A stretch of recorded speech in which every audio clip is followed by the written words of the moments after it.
wabarakatuh. Perkenalkan, saya Muhammad Naji, guru pendidikan agama Islam di SMA Laboratorium Ukti Semarang.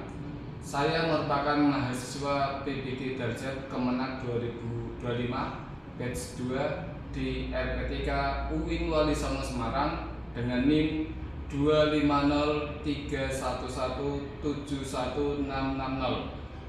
Saya akan melakukan video pembelajaran di kelas 11 Gayo dengan materi dakwah, khutbah, dan tablik dengan menggunakan model pembelajaran problem based learning.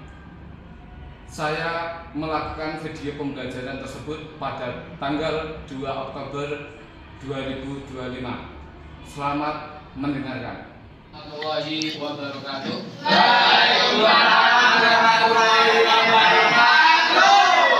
Sebelum pembelajaran dimulai, alangkah baiknya kita berdoa supaya apa yang kita pelajari mengenai mapel PAI tentang dakwah, khutbah, dan tablik agar berkah dan manfaatnya. Berdoa dengan membaca surah Al-Fatihah dan Al-Nasr sebanyak 1 kali secara batiniah. Berdoa dipersilakan.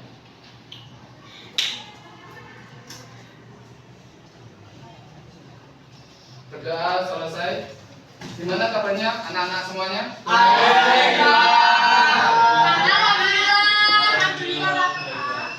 Bagaimana pembelajaran dari awal tadi pagi sampai detik ini mapel PAI? Sekarang saya akan mengetahui siapa yang hadir, siapa yang enggak dengan adanya presensi terlebih dahulu ya. Akhirnya Kartika, Carita Cinta, Carila Umura, Deca, Dikri, Fadil, Pak Isnur, Herbisina, Bagus, Iva Sabila, Jeremy Kevin, Jessica, Lukman, Mesya, Melinda, M. Akbar Dwi Saputra, hadir selalu. M. Alvin Fauzan, M. Aska Al-Abyad, M. Hidayat Aziz, Nabila Al-Khalifah, Nabila Meka, Najwa Yuha, Nazwa Arif Sabrina, Nikita, Olivia Geraldine, Rendra, Rezal, Talita, Riutani. Oke, berarti yang tidak hadir ada 2. Ada keterangan Dita Fioni kegiatan LPG dan Moreno Pradipta karena aktif sepak bola. Sekarang sebelum saya menjelaskan, apakah kalian sudah mengetahui belum dakwah, khutbah, tablik itu bagaimana? Belum sama sekali. Oke. Sekarang saya akan menjelaskan terlebih dahulu mengapa kita mempelajari tadi ada dakwah, tablik, sama khutbah. Tujuannya apa tuh? Yuk, simak dan lihat di depan. Yang pertama, kita menganalisis ketentuan dakwah, khutbah, dan tablik bagaimana. Apakah ketiga unsur ini adakah kesamaan ataukah ada perbedaannya? Yang nomor 2, menyusun teks khutbah dengan tema nilai-nilai Islam rahmatan lil alamin. Tujuannya kita memperkenalkan ajaran Islam itu yang baik bagaimana dengan adanya khutbah di hari Jumat. Terus menerapkan yang nomor 3, ketentuan dakwah, khutbah, dan tablik. Apakah 3 unsur dakwah, khutbah, dan tablik anak-anak boleh nggak menyampaikan 3 unsur ini? Apakah ada syarat enggak? Karena hal ini menerapkan kalau kita tidak tahu unsurnya bagaimana, syaratnya apa, asal-asalan orang menyampaikan dakwah, khutbah dan tabligh. Dan yang terakhir, membiasakan sikap menebarkan Islam rahmatan lil alamin. Dari hal itu, kalau saya menyampaikan secara sekilas, tiga itu apakah ada persamaan nggak? Kasih kalian. Ada. Nah, adanya itu apa, Mas Dikri? Dakwah, khutbah sama tabligh. Adanya apa? Ada. Adanya karena adanya itu ya, menyampaikan pesan ajaran itu ya. Ya, oke. Menyampaikan pesan, Pak. Menyampaikan pesan ya. Ada yang kasih lain? Perasaan? Nah, apa? Beda penyampaian. Beda penyampaian berarti beda tempat gitu. Penyampaiannya di hari ini mengenai khutbah gitu. Oke, berarti beda penyampaian beda tempat. Oke, ada versi lain? Ada nggak? Cukup dua? Cukup. Oke, kalau dari saya,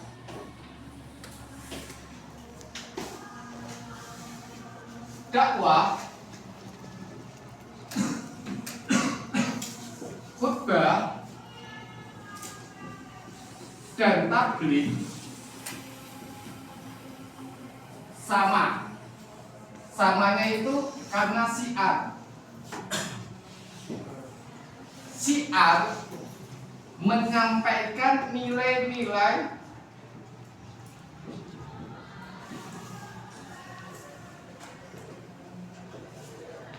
Islam.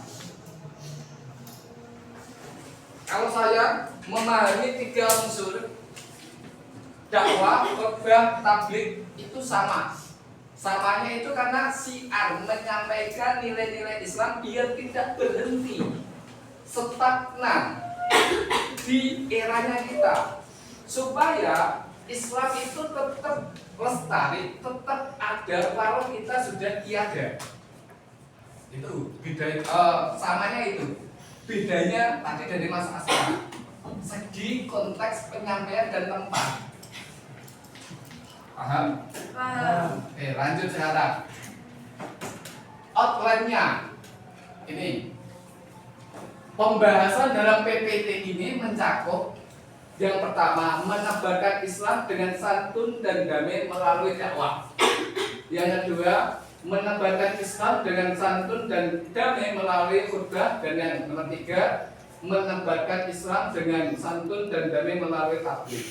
Kata kuncinya dakwah, tawasud itu tengah-tengah, khutbah, hadas itu berarti kotoran, tabligh, syahadatain itu syahadat itu radikal mengenai pemahaman, mujadalah mengenai diskusi,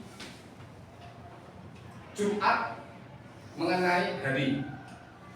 Sekarang saya akan membahas mengenai poin-poinnya saja 3. Harus nanti akan saya bagi 3 itu, coba dianalisis.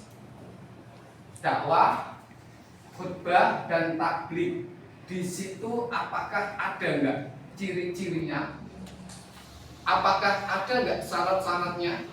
Apakah ada enggak mengenai manfaat ketiga unsur tadi? Nanti saya buat kelompok, terus kalian diskusikan sama teman kelompok. Habis itu salah satu menyampaikan hasil dari kalian berdiskusi dengan satu kelompok, gitu ya. Ini akan saya bahas secara singkat. Yang pertama, dakwah. Dakwah pengertiannya dari asal kata da'a, bahasa Arab. Da'a yad'u dakwatan. Artinya ini mengajak. Mengajak itu konteksnya ranah kebaikan. Berarti kalau ada teman kalian, anggap aja Mas Aziz, dengar suara adzan untuk menunaikan sholat, ngajak ke Mas Alvin, itu masuk kategori dakwah. Karena apa? Mengajarnya kan untuk kebaikan. Maka dari itu, jika kalian mengajak teman kalian menuju ke ranah kebaikan, berarti itu unsurnya dakwah. Cuma bedanya pelabelannya. Jika yang menyampaikan dakwah yang ngajak laki-laki, namanya dai. Ini. Jika yang mengajak perempuan, namanya daiyah. Semuanya beda labelnya toh. Unsurnya sama, mengajak ranah kebaikan. Dari hal itu, kalau sudah mengetahui dakwah secara bahasa artinya mengajak, maka secara istilah mengajak orang lain untuk meyakini kebenaran ajaran Islam. Bahwasanya ajaran Islam itu harus diyakini, habis itu harus ada penyamaran. Supaya apa? Hidupnya lebih baik. Bukan teori saja. Contoh, ada di dalam ajaran kita bahwasanya sholat itu wajib. Lah pengamalannya bagaimana? Oh ternyata langsung ada adzan sholat zuhur, melakukan sholat berjamaah. Lah di situ ada hidupnya lebih baik dalam artian apa? Bisa mengatur, bisa mengatur. Apabila melakukan kemaksiatan mikir, oh habis sholat ya. Ini dari hal itu ada dalil as-sholatu tanha 'anil fahsya'i wal munkar. Sholat itu bisa mencegah perbuatan keji dan kemungkaran. Ini. Sudah paham toh? Nah terus prinsip adanya dakwah ada 4. Pertama sifatnya mengajak. Mengajak ini dimulai dari diri kita. Semisal Sundoro pengen mengajak sama Akbar. Sundoro harus bisa mengajak dulu dirinya sebagai teladan. Kalau nggak ada keteladanan dari Sundoro, nggak bakalan Mas Akbar mau diajak sama Sundoro melakukan apa, nggak bakalan. Karena apa? Tidak adanya unsur keteladanan dalam dirinya. Yang kedua, bisa menjelaskan mengapa kau ngajak sama Akbar. Alasannya kenapa? Harus bisa menjelaskan. Oh karena bestie. Oh karena teman setia. Sehidup semati. Contohnya, ini penjelasannya itu. Terus bisa memberikan informasi secara akurat. Diajak, bisa menjelaskan kenapa, informasinya kenapa kamu mau tak ajak ke sana. Tujuannya kenapa? Biar adanya refreshing pikiran kita tenang. Ini informasinya tetap jelas. Setelah itu menyampaikan pesan moralnya. Oh, untuk saling keakraban antara Suntoro sama Akbar. Chemistry-nya dapat. Tuh, dakwah. Nah, sumber dakwah otomatis yang pertama wajib dari Al-Quran. Nggak bisa sumber dakwah tidak dari Al-Quran yang pertama. Kalau dari Al-Quran harus jelas lafalnya dan artinya. Jangan disampaikan ketika dakwah. Misalnya, sesungguhnya niat itu harus diimbangi dengan keikhlasan sesuai dari Al-Quran surah apa, ayat berapa yang artinya. Itu jelek. Harus semuanya bisa, lafalnya bagaimana dan artinya. Terus yang kedua baru dari Rasulullah. Rasulullah itu kan punya 2 hal, hadis sama sunnah. Nah, Al-Quran itu sebagai sumber utama, Rasulullah ada 2, hadis dan sunnah. Baru kita menggunakan pendapatnya para ulama berupa kitab kuning. Ada Sahih Muslim, Sahih Bukhari, bukan Pak Bukhari loh. Itu sebagai penjelas dari Al-Quran dan hadis. Dari sini ada yang ditanyakan? Cukup ya? Ini secara singkat mengenai dakwah.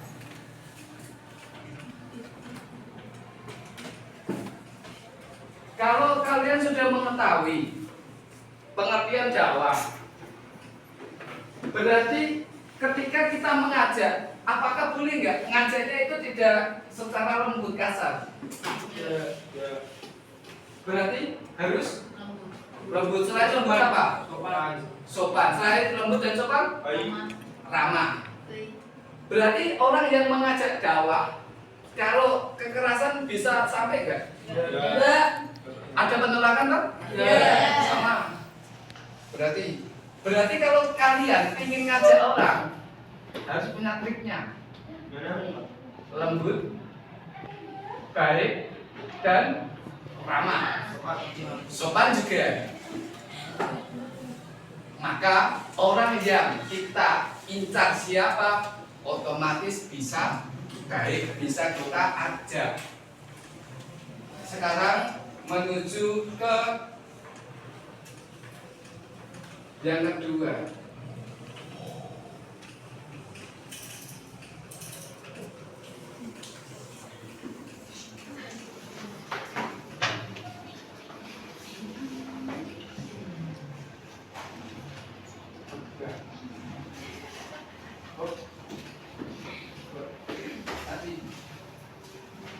Sekarang khutbah full dari bahasa Arab. Khutbah yaitu pembicaraan. Orang yang menyampaikan khutbah namanya khotib. Ingat-ingat. Khotib dalam khutbah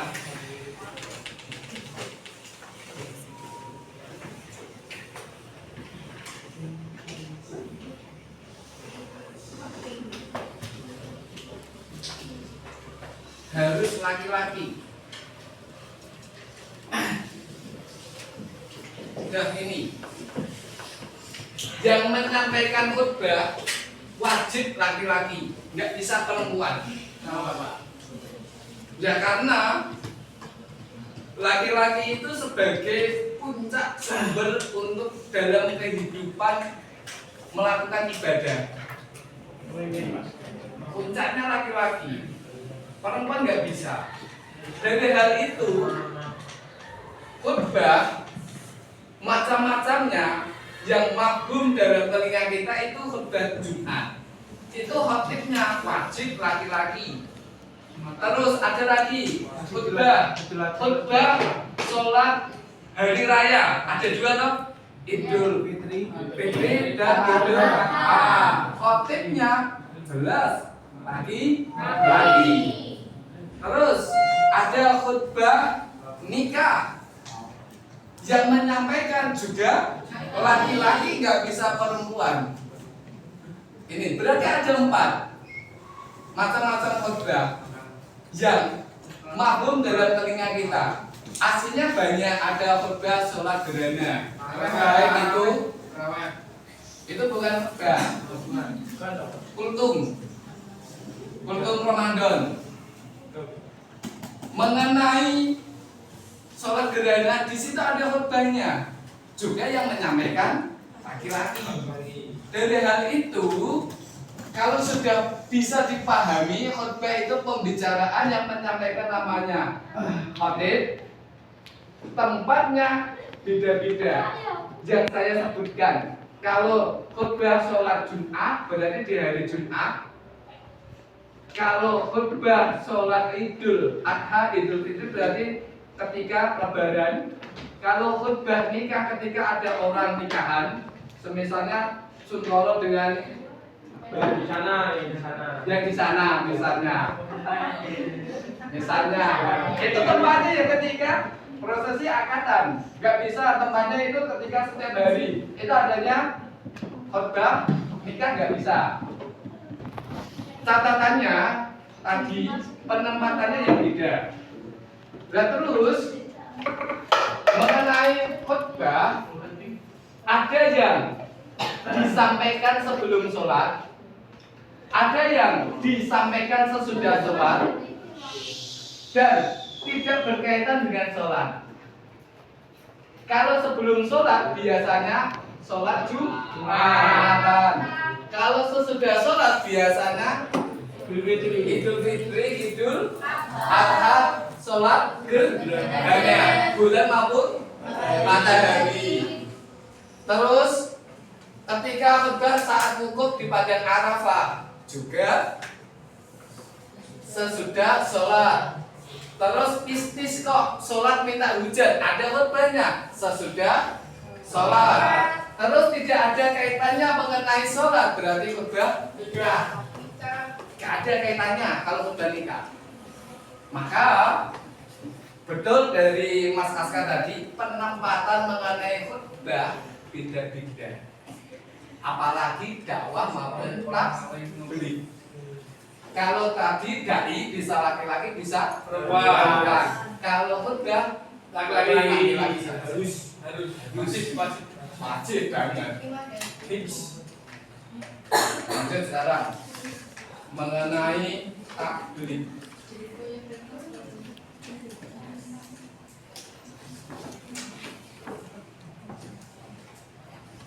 Ini tak bahas dulu syarat khutbah. Atau yang menyampaikan tadi namanya khatib. Syarat khutbah. Pertama wajib harus Islam. Islamnya itu sudah sunat plus mengeluarkan sperma kalau laki-laki. Apa itu? Sperma apa? Itu menunjukkan kedewasaan dan berakal sehat. Nggak boleh namanya orang edan itu menyampaikan khutbah. Sarannya. Terus yang kedua, mengetahui syarat rukun dan sunnah khutbah. Ini mungkin kalian baru mengetahui bahwasanya ketika khatib berdiri menuju ke mimbar, melantunkan atau menyapa dengan salam, itu merupakan sunnah. Baru ngerti kan? Terus khatib memegang kayu, tongkat, itu juga sunnah. Sunnah itu. Sunnah khutbah banyak. Salah satunya dua tadi. Memberikan salam sama memegang tongkat. Terus yang nomor 3, suci dari hadas. Berarti kaitannya badan maupun pakaian dan auratnya tertutup. Lebih baiknya bagaimana sesuai dengan daerahnya. Tidak harus menggunakan pakaian putih, menggunakan jubah enggak. Katean enggak masalah. Yang penting tertutup. Terus takbir dan fasih saat mengucapkan ayat Al-Quran dan hadis harus jelas. Jangan bismillah, nggak bisa. Syarat khotibnya gagal. Kalau melantunkan Arabnya gerutal-geradul. Terus yang selanjutnya memiliki akhlak yang baik dan tidak ada unsur akhlak tercela di mata masyarakat. Karena apa? Seorang khotib itu merupakan seorang tokoh.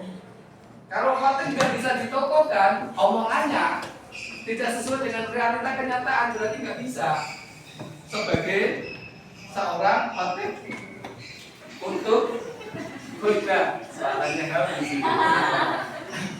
Dan yang terakhir, suaranya harus jelas dan bisa dipahami oleh jamaah. Nggak boleh nggak boleh habis, nggak boleh suaranya itu serak, dan tidak boleh kata-katanya itu membingungkan jamaah. Contohnya hadirin yang dimuliakan oleh Allah Subhanahu wa taala. Islam anu itu apa? Anu. Nah ini nggak bisa dibuat redaksi khutbah anu itu. Anunya keangkutan. Ya nggak jelas itu. Kalau di kota Semarang kan mesti kan ngerti anu itu maksudnya apa. Kalau misalnya ya Mas Rendra khutbahnya di Papua, menyampaikan bahasa anu, jelas jamaahnya bingung apa itu anu. Itu loh, harus jelas dengan bahasa yang bisa dipahami oleh jamaah. Sekarang langsung menuju ke terakhir, tabligh.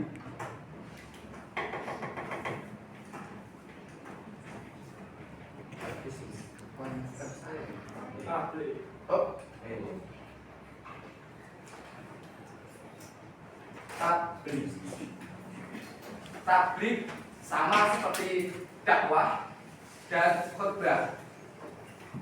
3 unsur tadi produk dari Islam semuanya. Dari asal kata balagha yuballighu tablighon. Sama seperti sifat wajib bagi Rasul ada tabligh. Artinya menyampaikan pesan atau isi dari perkataan itu. Tabligh. Orang yang menyampaikan tabligh laki-laki namanya mubaligh. Ingat-ingat. Yang menyampaikan tabligh kalau laki-laki namanya mubaligh. Sedangkan yang menyampaikan tabligh perempuan namanya mubalighah. Contoh. Faiz pakai sorban, pakai udeng-udengan. Sunan Yahinan sarungan putih. Menyampaikan tabligh berarti Faiz masuk kategori penamanya mubaligh. Contohnya kayak gitu. Yang kedua kalau perempuan, Melinda menggunakan abaya sampai ke bawah, terus menggunakan kerudung, menyampaikan tablighnya, berarti Melinda masuk kategori mubalighah. Berarti tabligh itu bisa laki-laki, bisa perempuan. Makna lain dari tabligh yaitu ceramah yang tidak disertai dengan rukun seperti khutbah. Khutbah kan ada rukunnya. Salah satunya tadi apa? Harus laki-laki. Bukan sekedar ceramah atau pesan biasa, tetapi sebuah ceramah yang sumbernya dari ajaran Islam yang disampaikan kepada satu orang atau banyak. Mana lainnya? Dan terus pengertian istilah tabligh merupakan bagian dari dakwah. Berarti mengajar, syiar. Tabligh lebih banyak berisi pesan atau ceramah lisan dan perkataan. Sementara dakwah lebih luas, tidak hanya lisan tetapi juga perilaku dalam kehidupan sehari-hari.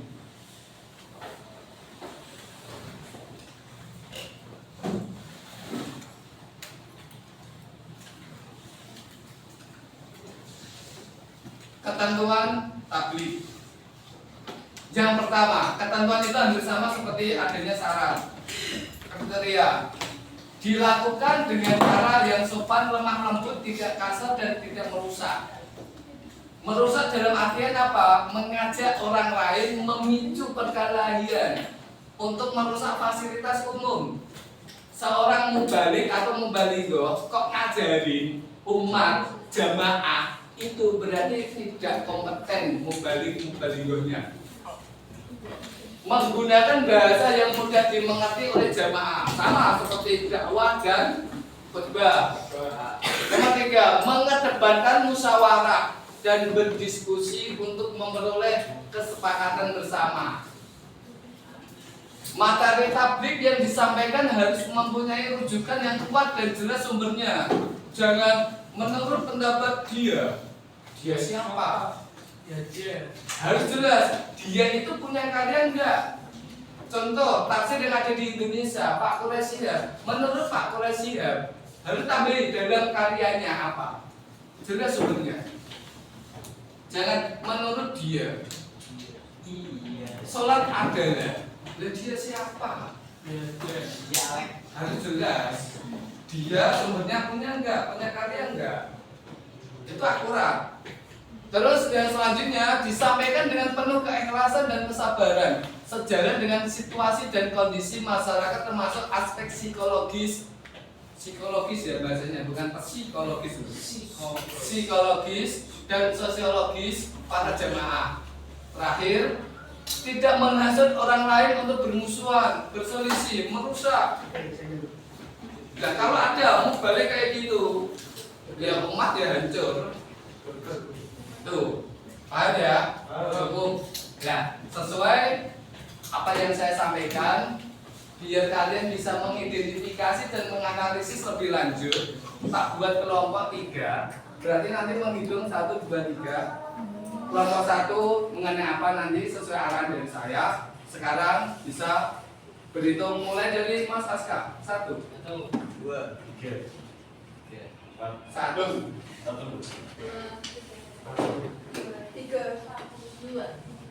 1, 2, 2.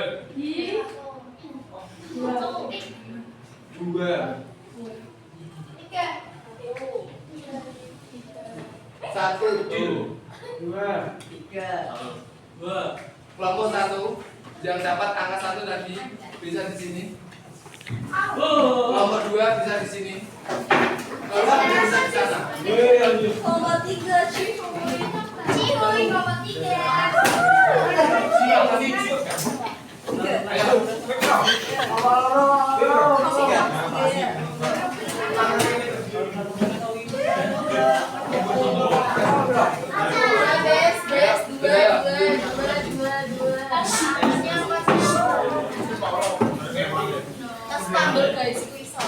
Sudah selesai kelompoknya? Dengarkan arahan dari saya. Ayo Mas, menuju sesuai kelompoknya tadi berhitung dapat nomor berapa? Dengarkan arahan dari saya. Kelompok 1 ini membahas mengenai dakwah. Kelompok 2 membahas mengenai khutbah. Kelompok 3 membahas mengenai tabligh. Silakan analisiskan. Di situ 3 unsur. Pertama, syarat menjadi dai bagaimana? Tujuan adanya dakwah itu apa? Terus manfaat adanya dakwah. Kalau yang tabligh khutbah sama. Sama ada Pak. Sama. Syarat, tujuan sama manfaat. Iya. Cuma kalau khutbah itu kan ada ketentuan tadi. Nah, syaratnya itu ketentuan dalam khutbah itu meliputi bagaimana, dan ditambahkan khutbah itu kan ada 2 toh. Dalam sholat Jumat khutbah itu kriterianya bagaimana? Silakan bahas oleh kelompoknya. Nanti sampaikan hasil kalian diskusi. Perwakilan 1 ceritakan kalian di dalam berdiskusi itu, membahas itu untuk bisa didengarkan teman-teman yang lain. Nanti apakah ada sanggahan atau enggak? Waktu untuk berdiskusi cukup 10 menit ya. Mulai dari sekarang. Ya. 10 menit. 15 menit. 10 menit aja cukup. Sisanya menyampaikan. Oke. Tapi Apanya?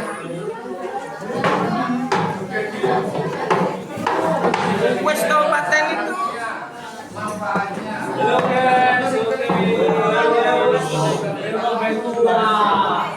Berdaya kurang bahasa. Kayak gitu.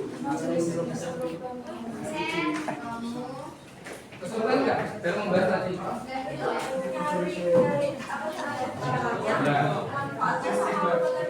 Oke, boleh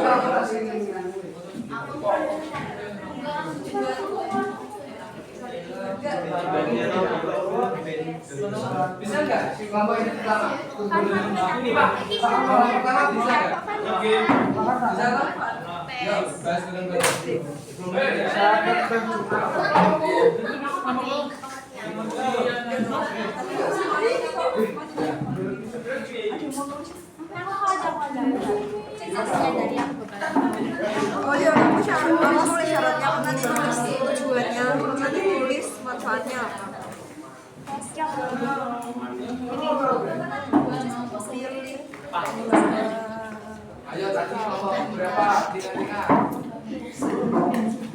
Dan bisa menentukan nanti yang menyampaikan hasil diskusi siapa? Menentukan orangnya. Apa?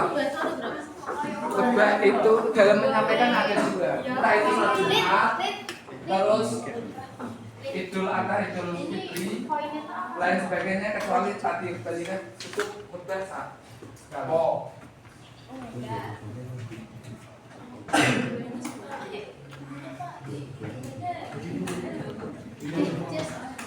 Kami loh membahas ya kalau udah kedua itu pertama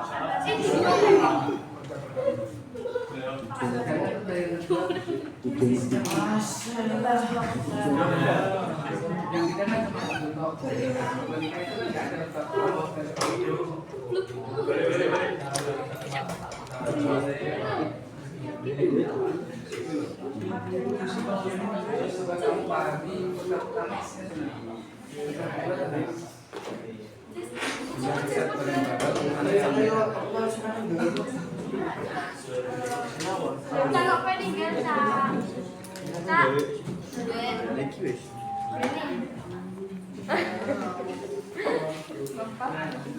menyampaikan ini tujuan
nanti kan sampaikan dia teman-teman tidak ketemu dia tak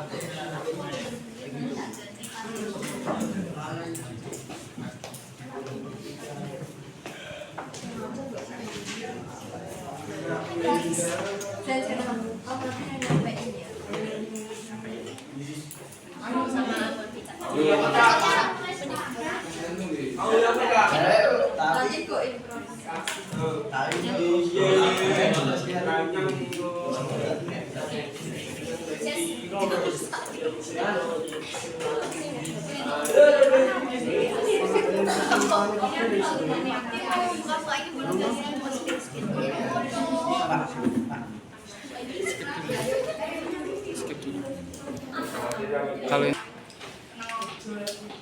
ini waktunya sudah 10 menit, maka tiap kelompok wajib menyampaikan hasil dari diskusi antar anggotanya biar kelompok lain mengetahui segi perbedaan apakah ada dakwah, khutbah dan takbir, biar bisa diambil kesimpulan. Oh, ternyata isinya itu, berarti bisa ditarik ada kesamaannya itu.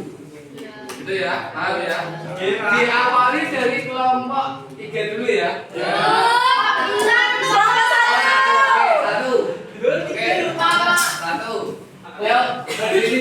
saja. Ayo kamu. Berdiri di tempat. Berdiri di tempat. Berdiri di tempat ya. Ya. Jelaskan Pak. Mengajar senang. Ya. Berdiri. Apa itu? Dakwah. Kelompok 1. Kelompok 1. Dakwah. Mengenai dakwah.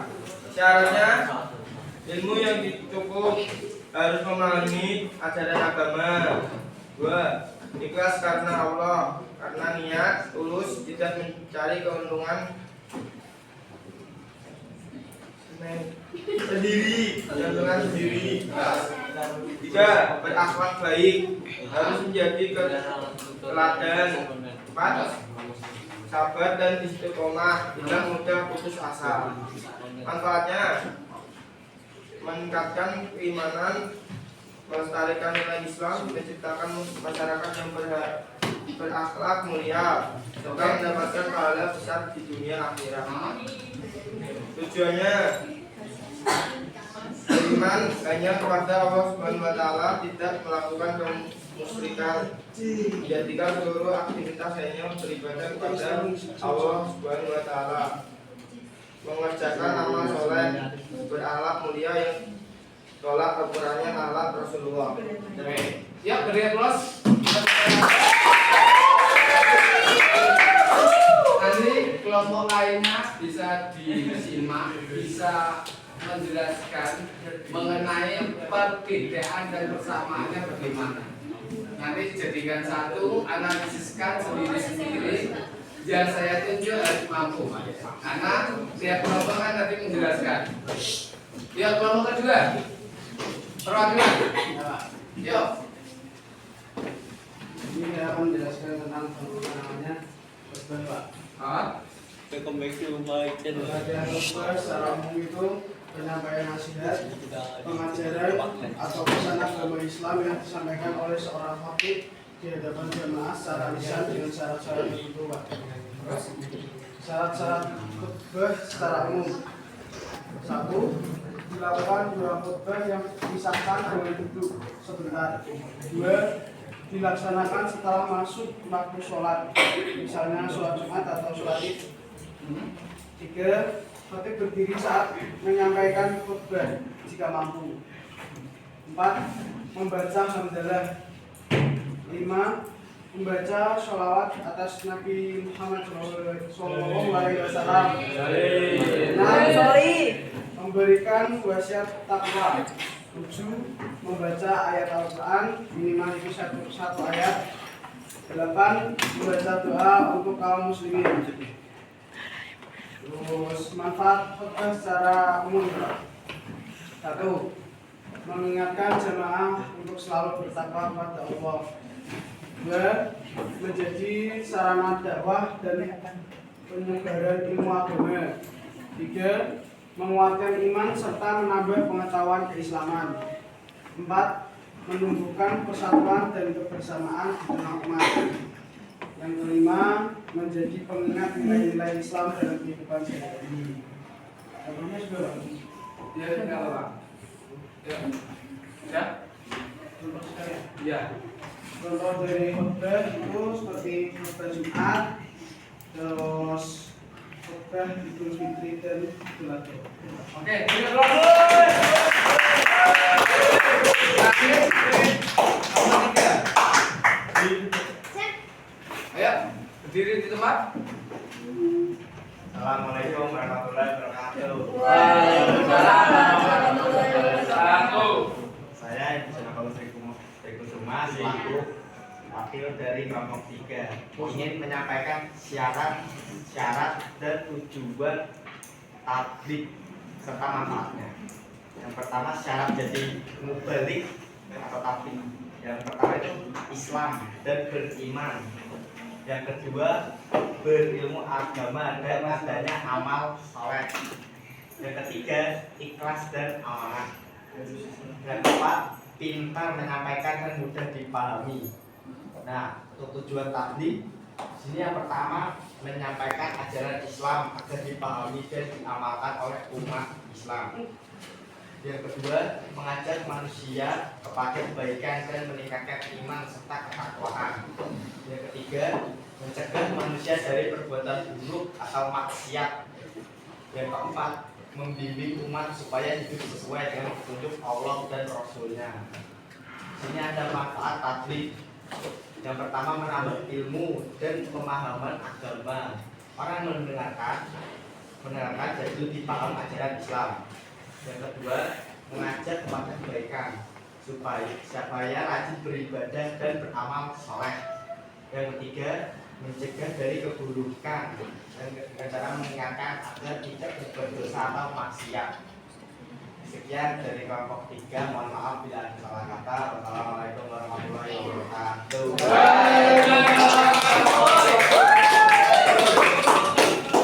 Bagi saya sudah baik hasil dari kalian diskusi. Siapa yang bisa angkat tangan menyampaikan untuk menyimpulkan 3 unsur dakwah, tabligh sama khutbah, persamaannya itu apa? Pertama persamaan dulu, Resden. Persamaan. Ada yang bisa menjelaskan persamaan dakwah, tabligh sama khutbah? Saya. Yuk, berdiri tempat. Jadi persamaannya dari dakwah, tabligh dan juga khutbah itu intinya mereka semua itu menyampaikan nilai-nilai Islam di dalamnya. Terus mengajak seluruh umat agama Islam itu untuk berbuat kebaikan, dan pastinya di sini itu berupa lisan. Jadi langsung ngomong. Oke, terima kasih ya, berdua. Terus yang kedua, kan 3 unsur dakwah, khutbah sama tabligh kan ada perbedaan. Siapa yang bisa menyampaikan perbedaan dari dakwah, khutbah sama tabligh? Resden.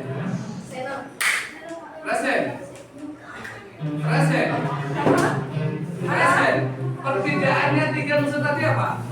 Yuk, yang bisa menyampaikan Resden. Ayo, perbedaan Resden. Ayo, gak ada.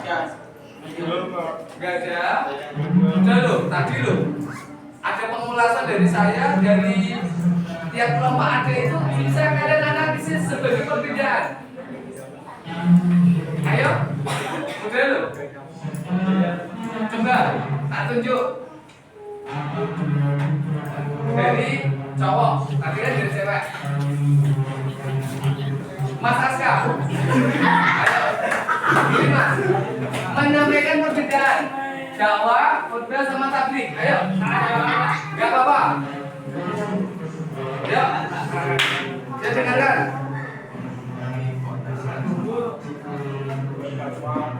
Dakwah mengajak kebaikan, Pak. Terus Satu, penyampaian pesan agama dengan aturan tertentu. oh, Kalau tabligh penyampaian agama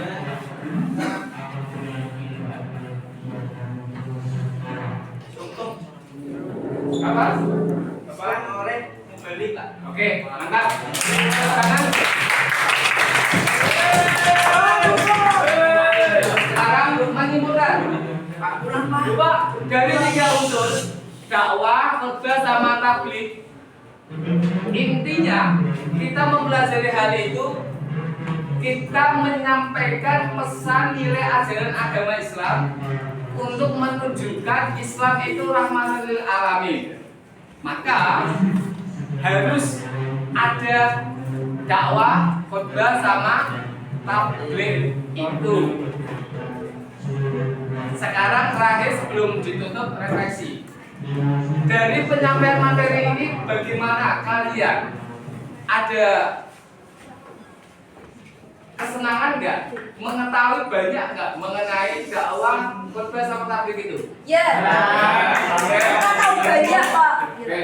Terus dari hal itu siapkah kalian sebagai pionir untuk meneruskan dakwah, khutbah sama tabligh itu? Dari hal hal itu kalau kalian sudah bisa merefleksikan dakwah itu fungsinya bagaimana, maka berarti materi ini penting kita ajari, kita pelajari. Tujuannya biar kita tidak asal dalam menyampaikan pesan ajaran agama kita, gitu ya. Karena waktu sudah habis. Alangkah baiknya kita kemas-kemas. Balik. Yuk kemas-kemas yuk. Ayo kemas-kemas. Abang, ayo pulang. Kemas-kemas dari situ. Dulu lagi.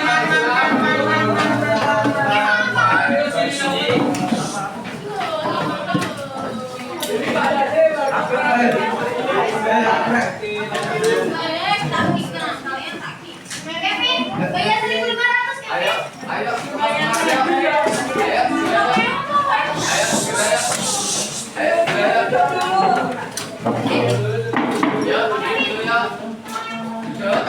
setelah sudah selesai kemas-kemas, kita berdoa pulang. Ya, gitu ya. Yuk, kita bergerak, tangan di atas meja. Mari kita bergerak dengan wal asli dan ditutup ya kapal kemas sama-sama. 1, 2, 3. Bismillahirrahmanirrahim.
Selamat